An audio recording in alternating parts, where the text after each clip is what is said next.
Assalamualaikum warahmatullahi wabarakatuh. Alhamdulillahilladzi wa kafa wassalatu wassalamu ala ibadihilladzina astafa wa ba'du. Ayyuhat talamid, marhaban bikum fil madrasah sanawiyah Surya Buana Internet Bimalang bil madah Al-Qur'an wal hadis fi fasli ta'si wa fasli dars asani ma'al ustadz Mabrur. Tayyib, al-an hayya bina nabda bi qiraati du'a at-ta'lim. Bismillahirrahmanirrahim. Raditu billahi robba wa bil islami dina wa bi Muhammadin nabiyya wa rasula. Rabbi zidni ilma warzuqni fahma. Anak-anak sekalian, alhamdulillah pada kesempatan yang berbahagia ini mudah-mudahan Allah senantiasa mencurahkan rahmat, taufik dan hidayahnya kepada kita sekalian, sehingga dengan rahmat, taufik dan hidayah tersebut kita bisa melaksanakan salah satu kegiatan taklim kita, yaitu belajar bersama-sama tentang Al-Quran dan Al-Hadis sebagai salah satu pegangan hidup, bukan salah satu tapi satu-satunya. Satu-satunya itu artinya Al-Quran dan hadis itu satu-satunya pegangan hidup kita agar mendapatkan kebahagiaan baik di dunia dan di akhirat kelak. Anak-anak sekalian, pada kesempatan ini kita akan melanjutkan pelajaran sebelumnya, yaitu tentang Al-Quran surat Abasa ayat 1-10 dan Al-Mujadilah ayat 11. Pada kesempatan ini kita akan fokus kepada analisis isi atau kandungan dari Al-Quran surat Abasa ayat 1-10 dan Al-Mujadilah ayat 11. Namun sebelumnya seperti biasa perlu Pak Mabrur ingatkan terlebih dahulu bahwa ada sekian indikator yang idealnya kalian kuasai seusai pembelajaran ini berlangsung, yaitu yang pertama adalah menganalisis kandungan Al-Quran surat Abasa ayat 1-10 dan Al-Mujadilah ayat 11. Di sini nanti ada beberapa hal yang harus kita lakukan, ya, yang dulu sudah pernah kita pelajari tentang cara membacanya. Karena ini pertemuan kali ini adalah sebagai lanjutan dari pertemuan sebelumnya, maka pertemuan yang sebelumnya tidak boleh kita tinggalkan, tidak boleh kita lupakan, karena ini masih ada kaitannya terus. Mulai dari bacaannya, kemarin sudah kita pelajari tentang apa saja bacaan yang bisa kita jumpai, kita temukan dalam Al-Quran surat Abasa ayat 1-10 dan Al-Mujadilah ayat 11. Kali ini kita akan fokus saja kepada kandungannya, isinya. Oleh karena itu tujuan pembelajarannya adalah memahami arti, memahami bacaannya seperti kemarin, arti, dan yang terakhir adalah kandungannya. Memahami kandungan atau isi dari Al-Quran surat Abasa ayat 1-10 dan Al-Mujadilah ayat 11. Anak-anak sekalian, peta kompetensinya sudah tidak dijelaskan oleh Pak Mabrur karena sudah dijelaskan pada pertemuan sebelumnya, ya.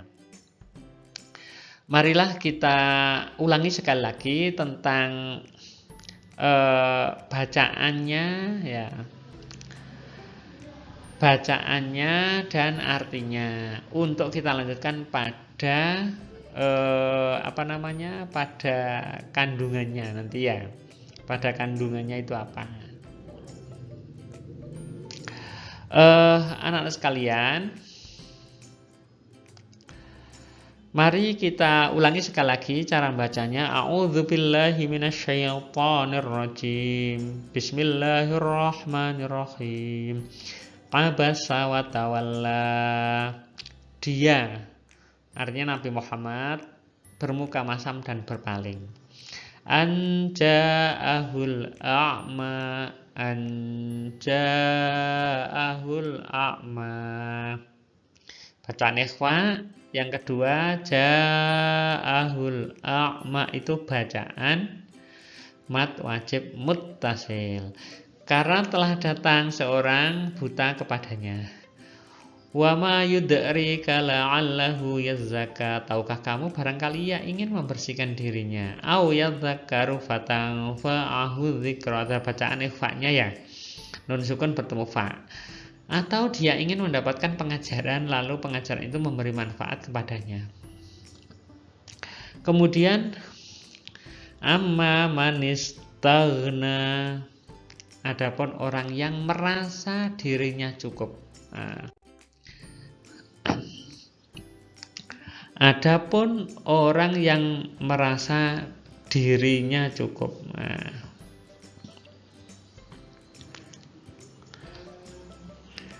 Fa'anta lahu tasadda, maka kamu melayaninya. Wa ma 'alaika alla yazakka, padahal tidak ada celaan atasmu kalau dia tidak membersihkan diri atau beriman. Wa amma man ja'aka yas'a, dan adapun orang yang datang kepadamu dengan bersegera untuk mendapatkan pengajaran, wa huwa yakhsha,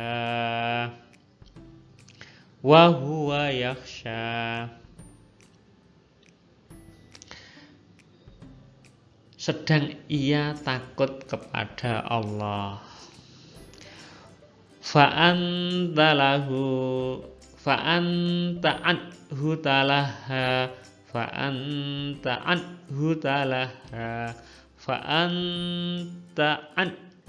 talaha, maka kamu mengabaikannya. Nah, anak sekalian, kita lanjutkan pada Al-Quran surat Al-Mujadilah ayat 11 ya.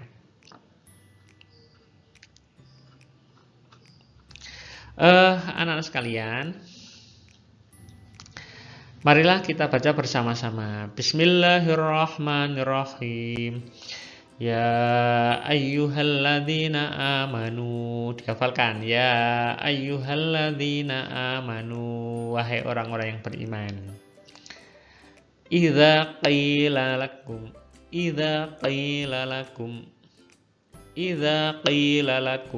kumnya ada idhar syafamnya. Tafassahu fil majalis, apabila dikatakan kepadamu berlapang-lapanglah dalam majelis, fafsahu, maka lapangkanlah. Wahai orang yang beriman, dikatakan kepadamu ketika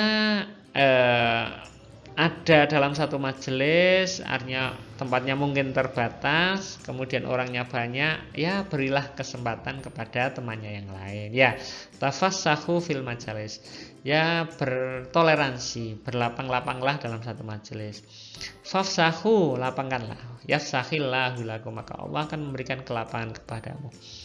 Wa idza qilan sujudu, dan dia dikatakan kepadamu berdirilah, maka berdirilah.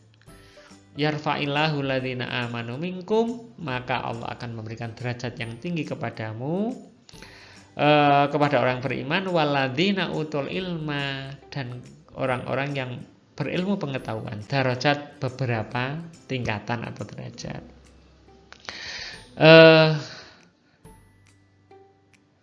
Dari kalimat di atas atau dari ayat ini bisa diambil sebuah kesimpulan gitu ya, bahwa antara lain bahwa syarat untuk mendapatkan derajat yang tinggi di sisi Allah itu ada dua, yaitu beriman dan berilmu pengetahuan. Wallahu bima ta'maluna khabir. Anak-anak sekalian, ayat ini berkenaan dengan sebuah peristiwa yang istilah populernya kalau kita belajar tentang ayat Al-Quran atau tafsir gitu ya, itu ada asbabun nuzulnya. Ayat ini berkenaan dengan peristiwa di mana pada saat itu Nabi sedang kedatangan tamu dari tokoh-tokoh masyarakat kafir Quraisy pada saat itu. Pada saat itu Nabi Muhammad sedang menjelaskan tentang nilai-nilai Islam kepada para tokoh-tokoh masyarakat kafir Quraisy pada saat itu ya. Di antaranya ada namanya Al-Walid bin Mughirah, tokoh-tokoh kafir Quraisy. Nabi sedang asik-asiknya menjelaskan tentang Islam kepada para tokoh kafir Quraisy tersebut, tentu saja dengan harapan secara politis nanti kalau ajaran Islam itu bisa diresapi dan diterima oleh kaum-kaum atau tokoh-tokoh masyarakat pada saat itu, diharapkan nanti untuk penyebaran Islam ke depan itu akan lebih mudah. Jadi itu harapan Nabi. Oleh karena itu Nabi sangat bersemangat untuk memberikan pembelajaran atau pengajaran kepada tokoh-tokoh kafir Quraisy, sekali lagi dengan harapan agar Islam bisa diterima. Setelah Islam bisa diterima oleh tokoh-tokohnya, kemudian Islam bisa disebarkan ke rakyatnya, ke masyarakatnya. Nah, dengan demikian insya Allah penyebaran Islam itu lebih mudah dan lebih cepat untuk mendapatkan banyak pengikut di daerah itu tentunya. Nah, pada saat yang bersamaan, pada saat Nabi sedang serius banget, plus dengan harapan tokoh-tokoh kafir Quraisy tadi itu menerima kebenaran ajaran Islam, datanglah seorang yang buta kepada Nabi, namanya Abdullah ibnu Ummi Maktum. Kedatangan Ibnu Ummi Maktum atau Abdullah bin Ummi Maktum ini yang buta, itu dia kepengen belajar atau bertanya tentang sesuatu kepada Nabi, yaitu sesuatu itu tentang Islam. Dia akan belajar mendalami keislamannya, mau membersihkan dirinya dari dosa-dosa, mau mendekatkan diri kepada Allah secara maksimal. Nah, pada saat Nabi Muhammad sedang serius menjelaskan Islam kepada tokoh kafir Quraisy, dalam waktu yang bersamaan itu pula Nabi Muhammad kedatangan seorang yang bernama Abdullah ibnu Ummi Maktum. Nah, ini ya titik puncak masalahnya. Pada saat Nabi serius di satu sisi, di sisi yang lain, di saat orang yang buta tadi datang kepada Nabi, sikap Nabi tidak menghiraukan kedatangan Abdullah ibnu Ummi Maktum.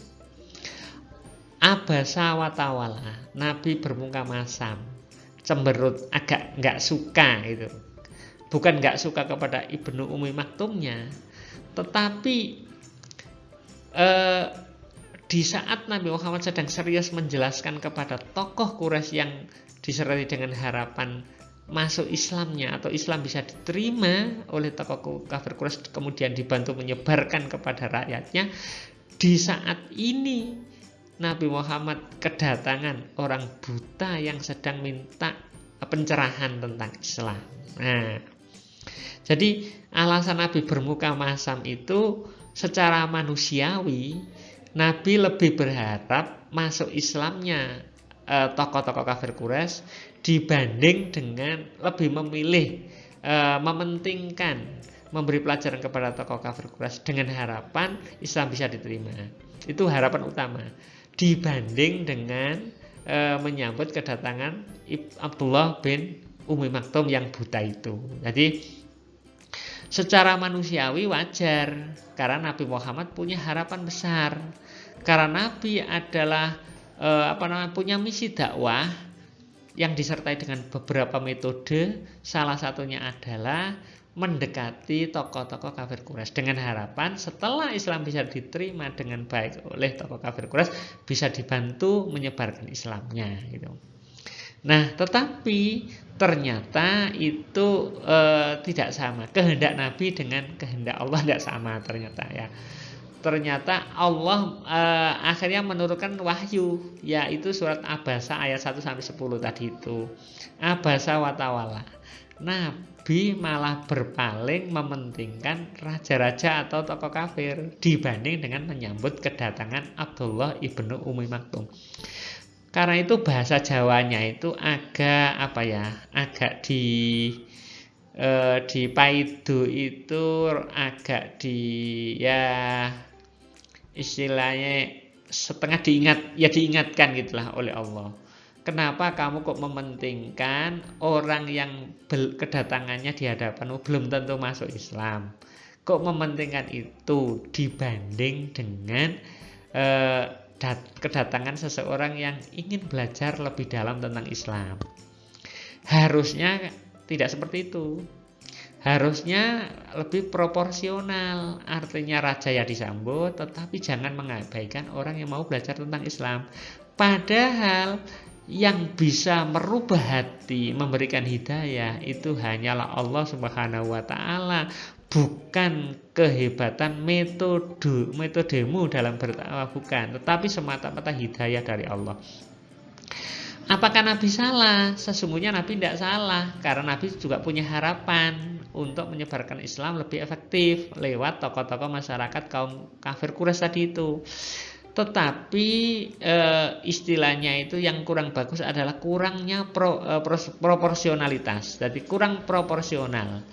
Jadi harusnya yang tokoh disambut dan orang yang minta pencerahan tentang Islam juga disambut. Nah, itu anak-anak ya.